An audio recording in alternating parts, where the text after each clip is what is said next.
आपका जो इंट्रोडक्शन था ना वो मेरा ख्याल है धुरंधर 3 का आपका स्क्रिप्ट था, क्योंकि बहुत ही ज्यादा डिस्टॉर्टेड फैक्ट्स थे उसमें। किसी किस्म का कोई ना सर था ना पैर था। पता नहीं कौन सा प्रोपेगेंडा स्टाइल आप लोग चला रहे हैं कि आप लोगों ने पता नहीं कहा कि खाने के पैसे नहीं फलाना बनाना। एनीवेज, जनरल उपेंद्र द्विवेदी ने कहा था ना, ऑपरेशन सिंदूर इस दफा अगर चलाया गया ना, आपको रातों में अब दिवाली नहीं, अब कुछ और ही होगा। पाकिस्तान को बचा लीजिए इस खतरे से। साहिर सर, ये शैतानी तो आपके तवज्जुद से जनरल उपेंद्र द्विवेदी को चैलेंज करता हूं कि ये गलती करके देखनी है, करके देख ले। ये गलती करके देखनी है, करके देख ले। मैं आपके तवज्जुद से जनरल उपेंद्र द्विवेदी को चैलेंज करता हूं। दिवाली के पटाखे नहीं, बेड़ा गर्क कर देंगे पूरे भारत का। एक कोने से तबाह करना शुरू करेंगे, दूसरे कोने तक तबाह करते हुए जाएंगे। ऐसी की तैसी फेर देंगे इनकी, और आप लोग पछताएंगे कि ऐसी घटिया शैतानी लीडरशिप को क्यों हम लोगों ने भारत में इक़्तिदार दिया। रस्सी जल गई पर बल नहीं गया। पाकिस्तान आंखें दिखा रहा है। ऐसे समय में जब ध्यान लोगों की समस्याएं हल करने की ओर होना चाहिए, वो चेतावनी भारत को दे रहा है। अब ये भी आपको बताती हूं क्यों। पाकिस्तान के रक्षा मंत्री ख्वाजा आसिफ की गीदड़ भपकी जरा सुन लीजिए। भारत की तरफ से अटैक हुआ तो पाकिस्तान जवाब देगा। अब यही नहीं है, आगे सुनिए। वो कह रहे परमाणु संपन्न देशों के बीच युद्ध का भ्रम पालना अकल्पनीय है। किसी भी दुस्साहस के परिणाम विनाशकारी होंगे। अब आसिफ का यह बयान राजनाथ सिंह, देश के रक्षा मंत्री राजनाथ सिंह की चेतावनी के बाद आया है। 2 अप्रैल को रक्षा मंत्री राजनाथ सिंह ने सख्त संदेश दिया था कि भारत आतंकवाद के खिलाफ जीरो टॉलरेंस रखता है। राजनाथ सिंह ने कहा था कि सरहद के इस पार और उस पार कार्रवाई करता है और पड़ोसी दुस्साहस करने की कोशिश कर सकता है। भारत का जवाब अभूतपूर्व और निर्णायक होगा अगर किसी तरह का दुस्साहस पाकिस्तान ने किया। ऑपरेशन सिंदूर अभी खत्म नहीं हुआ है, ये याद दिलाया था। और इसी के जवाब में पाकिस्तान जैसा मुल्क परमाणु धमकी पर उतर आता है। सोचिए, जब पूरी दुनिया युद्ध का दंश झेल रही है, तब पाकिस्तान हर मौके पर परमाणु चिल्लाने लगता है। ऐसे देश पर कोई कैसे भरोसा कर सकता है। ये जो बात आपने की ना कि जी मेरी आपकी आर्मी हमारी आर्मी से मजबूत है, खुदा की कसम, सिर्फ मेरे आर्मी चीफ का नाम लेते हैं सुबह शाम आप लोग, पूरा हिंदुस्तान, पूरी दुनिया में जहां भी आप लोग हिंदुस्तानी रहते हैं और डरते हैं, खौफ खाते हैं, और उनका नाम लेके अब तो खवातीन आपकी कहती है सो जा बेटे नहीं तो हाफिज आसिफ मुनीर आ जाए। आपके हालात ये हो गए हिंदुस्तान के। दूसरी बात इन्होंने की कि जी सिख पाकिस्तान से कहाँ गए। देखिए, जब हमारा बांग्लादेश, जब आपने हमारे मुल्क में दहशतगर्दी करवाई, अपनी वो नानी अम्मा जो हसीना शेख है उसके बाप से मिलकर के हमारे साथ हमारे बंगाली भाइयों को हमसे अलहदा किया, जो कि वापस आ गए हैं। आज वो नारे लगते हैं पाकिस्तान जिंदाबाद के और परचम हिलाए जाते हैं, सब हिलाली परचम पूरे बांग्लादेश में, ईरान में नारे लगते हैं, बांग्लादेश में नारे लगते हैं पाकिस्तान जिंदाबाद के। वो ताकत आपको मालूम पड़ गई होगी कि पाकिस्तान कितनी ताकत में है, मेरी आर्मी कितनी ताकत में, मेरे इदारे कितनी ताकत में है, कि दूसरे मुल्कों वाले भी प्यार करते हैं मेरी आर्मी से, मेरी आवाम से, मेरे पाकिस्तान। एक बात तो यह है, जब पार्टीशन हुई जो सिख लोग थे वो ज्यादातर उस एरिया में थे, वो बांग्लादेश में शिफ्ट हुए, कुछ यूके चले गए, कुछ अमेरिका, ठीक है सर, कुछ कनाडा। मेरा तो यही हमारा मुल्क। देखें, आखिरी सवाल होगा, मुझे एक मिनट पूरा बात करने दीजिए। दूसरी बात आप करते हैं, अपने मुल्क से हमें नाम मिलवाया करें। आप 1.5 अरब है, 25 करोड़ है, और 1.5 अरब के ऊपर बैठते हैं 25 करोड़। खुदा की कसम ऐसे बैठते हैं जैसे चूटी के ऊपर बैठते हैं।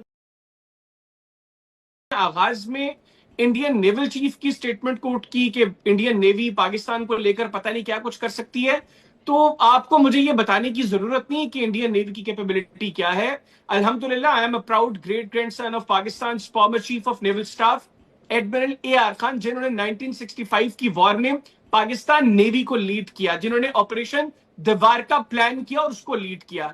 तो मुझे बताने की जरूरत नहीं है कि इंडियन नेवी क्या कर सकती है। हाँ, मैं आपको इतना अलबत्ता जरूर बता देता हूं कि भारत के जो नेवल चीफ है एडमिरल दिनेश, उनको इस चीज का इल्म है कि जिस लम्हे भारतीय नेवी ने पाकिस्तान के ऊपर अटैक किया, अगले आधे घंटे में पूरी भारतीय नेवी की फ्लीट वो समंदर बर्द होगी। ये कैपेबिलिटी पाकिस्तान नेवी की है और इसका इल्म है इंडियन नेवी को। एक फौजी की हैसियत से देखें आप तो ये कितनी बड़ी खबर है सर कि जब जंग चल रही हो, ऐसी पूरी दुनिया देख रही है, और ऐसे में एक सबसे बड़ी जो सुपर पावर है, उस सबसे बड़ी मिलिट्री पावर, सबसे बड़ी सुपर पावर का तमाशा बना दिया है ना साहब। ऐसी खबर ने तमाशा बना दिया है। यू लुक लाइक अ फूल। इतने बोस्ट करते हैं, इतनी डीगे हाँकते हैं, और ग्राउंड पे ये हालात है।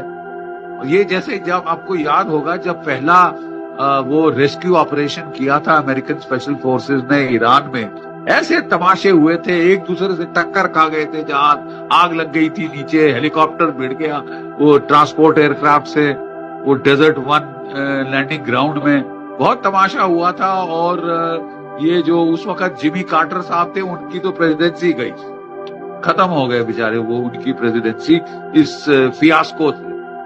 तो इनको सोच समझ के करना चाहिए ना, कब से हम लोग कह रहे हैं। F-15 को गिराया गया है, उसने पूरी दुनिया में शॉक वेव्स, जी हाँ शॉक वेव्स आई हैं और प्लेन गिराया गया। लेकिन ईरान के पास ऐसा क्या आ गया भाई पिछले कुछ दिनों से कि अब अमेरिका की मिसाइल भी गिराई जा रही हैं, हेलीकॉप्टर भी गिराए जा रहे हैं, हवाई जहाज भी गिराए जा रहे हैं। कौन सा चमत्कार हो गया भाई? सच बात कहा जाए तो इस चमत्कार का नाम रशिया और चाइना है, सच बात कहा जाए तो, जो इंफॉर्मेशन हमारे पास है। ईरान के पास इतनी ताकत कहां से आ गई? अब यूएस की इंटेलिजेंस भी कहती है कि अभी तो 50% से ज्यादा उनके मिसाइल और ड्रोन तो बचे पड़े हैं, वो तो रोज ही बना रहे हैं, उनके पास तो सब माल मसाला आ रहा है, रशिया से भी आ रहा है, चाइना से भी आ रहा है। और हमें तो यह भी पता लगा है कि इसका जो असली कमांड सेंटर है, सारा जो नेविगेशन को सिस्टम चल रहा है, वो सारा चाइना के अंदर है, जहां रशियन हेल्प से आ रही है, लेकिन चाइना उसको ऑपरेट कर रहा है, चाइनीज एक्सपर्ट उसको ऑपरेट कर रहे हैं। और जो ईरान में है वो तो सबऑर्डिनेट कमांड सेंटर है वहां पर। तो आप सोच सकते हो कि पीछे की सीट पे बैठ के भी गाड़ी चलाई जा सकती है ना? जरूरी थोड़ी है कि फ्रंट में बैठ के गाड़ी चलाई जा सकती है। अभी ये चाइना है, सब चाइना रशिया पीछे की सीट पे बैठ के भी ड्राइविंग कर सकता है, वहां बैठ के भी वो आराम से स्टीयरिंग व्हील लगा सकते हैं और गाड़ी चल रही है। और इसने दरअसल अमेरिका को, इजराइल को चौंकाया हुआ है कि ये समझ नहीं आ रहा कि ये कहां से चल रहे हैं। सच बात तो कहा जाए, ये फाइट इस समय पूरी तरह से चाइना और रशिया लड़ रहे हैं, फ्रंट का फेस ईरान का है। अदरवाइज ये सारे हथियार, ये सारी दूर दूर की मिसाइलें, ये सारे ड्रोन्स और ड्रोन्स के इंजन्स लगातार चाइना से सप्लाई हो रहे हैं। वो कैसे आ रहे हैं वहां पर? जैसे मैंने पहले आपको नक्शे में बताया था ना कि चाइना से सीधी ट्रेन आती है मशहद के अंदर, और आज की एक और मेन। पूरी दुनिया सांस थामे मंगलवार का इंतजार कर रही है, जब ट्रंप की गालिबाज धमकी का अल्टीमेटम खत्म हो रहा है, जब उन्होंने कहा था कि मैं ईरान पर नर्क बरसा दूंगा। इस बीच सुप्रीम लीडर मुश्तबा खामेनी पहली बार सामने आए, और न सिर्फ सामने आए हैं बल्कि वॉर रूम में दिखाई दिए। इसका मतलब ईरान अब तापमान बढ़ाना चाहता है। आपके सामने मुश्तबा खामेनी पहली बार वॉर रूम में सामने आए हैं। न सिर्फ पब्लिकली दिखाई दिए हैं पहली बार, बल्कि दिखाई भी दिए हैं तो वॉर रूम में। यानी कि वो न सिर्फ ईरान की जनता बल्कि दुनिया को यह संदेश दे रहे हैं कि ही मीन्स बिजनेस, और वो शांति के लिए सामने नहीं आए हैं। अगर वो किसी और मंजर में सामने आए होते तो बात समझ आती, यानी ईरान अब मामले को और उग्र करने वाला है। याद कीजिएगा, इसी मंच पर आज सुबह मैंने आपको बताया था कि ईरान के एक जनरल ने कहा था कि हमारे पास अमेरिका के लिए एक सरप्राइज है, यानी कि मंगलवार को अमेरिका हमला तो करे, उसके बाद उन्हें ऐसा शॉक लगेगा जिसकी वो कल्पना भी नहीं कर सकते हैं। इससे पहले कि मैं आपको मंजर दिखाऊं जब supreme leader Mushtaba Khamenei war room में आए, मैं आपको बतलाना चाहता हूं दो बड़ी चीजें हो रही हैं दोस्तों। पहली बात, व्लादिमीर पुतिन, रूस के राष्ट्रपति व्लादिमीर पुतिन ने यूरोप को झटका दिया है और कहा है कि अब तेल का व्यापार चाइनीज करेंसी में होगा। और दूसरी बड़ी बात, एक्सियस की खबर है जो बहुत मायने रखती है। एक्सियस की खबर, ईरान और अमेरिका में जो लोग युद्ध विराम करवाने की कोशिश कर रहे हैं, उनकी पहली कोशिश है कि 45 दिनों का युद्ध विराम हो और उसके जरिए इस पूरे इलाके में शांति लाई जाए। क्या इसमें कामयाबी मिलेगी, हम इसकी चर्चा करेंगे, मगर सबसे पहले दोस्तों वो मंजर जब सुप्रीम लीडर सामने आते हैं और सीधा ईरान के वॉर रूम में घुसते हैं। अपने पूरे स्क्रीन पर इस मंजर को देखिए।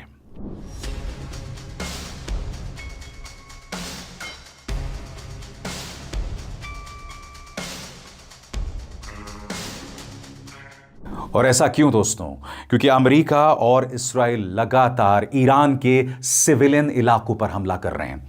आपके सामने प्रेस टेलीविजन की खबर जो मैं पढ़ के सुनाना चाहता हूं, और मैं फिर उसका हिंदी में अनुवाद करूंगा। यह खबर कहती है, according to Tehran emergency centre